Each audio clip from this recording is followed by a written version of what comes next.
Breakfast ready in 5 minutes, you will want to do every day.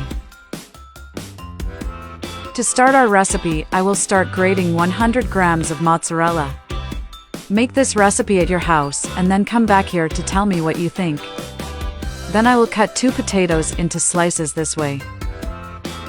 Tell me if you have any recipe with potato, I would love to know. Done this, I will break 3 eggs in a container.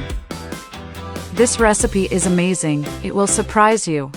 I will season with a teaspoon of salt, half a teaspoon of black pepper, a teaspoon of paprika, and I will stir everything very well so that the spices are added to the eggs.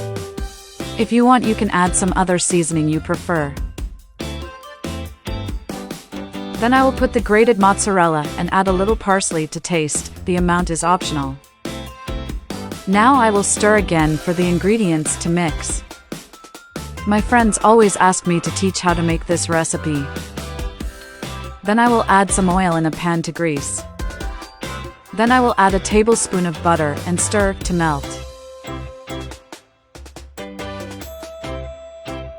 Then I will put the slices of potato in the pan like this. As soon as you get to that point, I'll turn it into the pan and then pour the egg mixture on top. And before I forget, tell me which city you're watching so I can send you a special hug. Today's hug goes to Veronica Charles from Granada. I'm glad you're enjoying our recipes.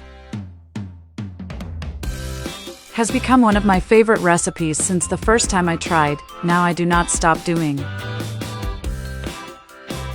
Now I'll cover and let it cook for 10 minutes. After time, I will remove the recipe from the pan with the help of a dish. I'll put some more oil in the pan.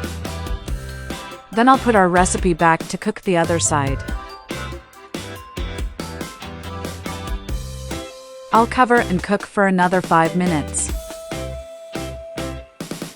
After the time is ready, our recipe, look how beautiful it was. Now just serve and enjoy this delight. People, I love this recipe. I'm sure you and all your family will like it too. I do it myself every weekend, and when I do nothing, my family loves it and asks me to do it forever. This recipe is amazing. It's quick, easy, there are few ingredients, and best of all, it's delicious. There's no reason for you not to do it in your home. I hope you enjoyed this recipe. Thank you so much for watching this video so far. I'll see you in the next video. Bye.